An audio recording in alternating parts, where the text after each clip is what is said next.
कमल फूल की सरकार बनते ही हम यूसीसी लाएंगे, पूरे बंगाल में किसी को 4 शादी करने की परमिशन नहीं होगी। यूनिफॉर्म सिविल कोड, अभिन्न देवानी विधि, एक देश एक आईन। ভোটের প্রচারে বিজেপির শীর্ষ নেতৃত্বের মুখে বারবারই শোনা গিয়েছে বাংলায় অভিন্ন দেওয়ানি বিধি চালু করার কথা। कमल फूल की सरकार बनते ही हम यूसीसी लाएंगे, पूरे बंगाल में किसी को 4 शादी करने की परमिशन नहीं होगी। শুধু ভাষণ নয়, বাংলায় বিজেপির সংকল্প পত্রেও ছিল অভিন্ন দেওয়ানি বিধি। বিজেপির সংকল্প পত্রে 15টি প্রতিশ্রুতি ছিল, তার মধ্যেই ছিল অভিন্ন দেওয়ানি বিধি বাস্তবায়নের প্রতিশ্রুতি।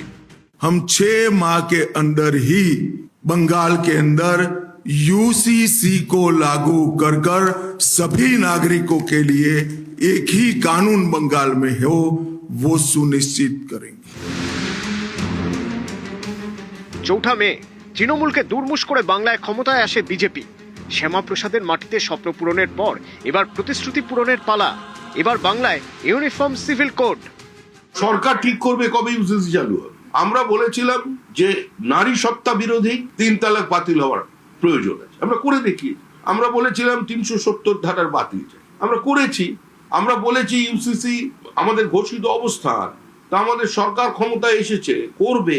ইউসিসি করার দাবিটা শুধু বিজেপির নয়, পশ্চিমবঙ্গের মানুষ চায়। আদিবাসীদের সুরক্ষা, তাদের সংস্কৃতি, তাদের বহমানতাকে একদিকে রেখে অন্যদিকে ইউসিসি। এবার কখন করবে সেটা রাজ্যের মুখ্যমন্ত্রী ঠিক করবেন।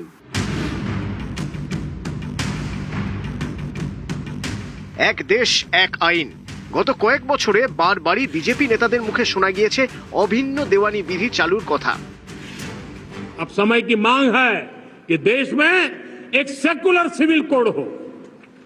हमने कम्युनल सिविल कोड में 75 साल बिताए हैं, अब हमें सेक्युलर सिविल कोड की तरफ जाना होगा, और तब जाकर के देश में धर्म के आधार पर जो भेदभाव हो रहे हैं, सामान्य नागरिक को जो दूरी महसूस होती है, उससे हमें मुक्ति मिलेगी।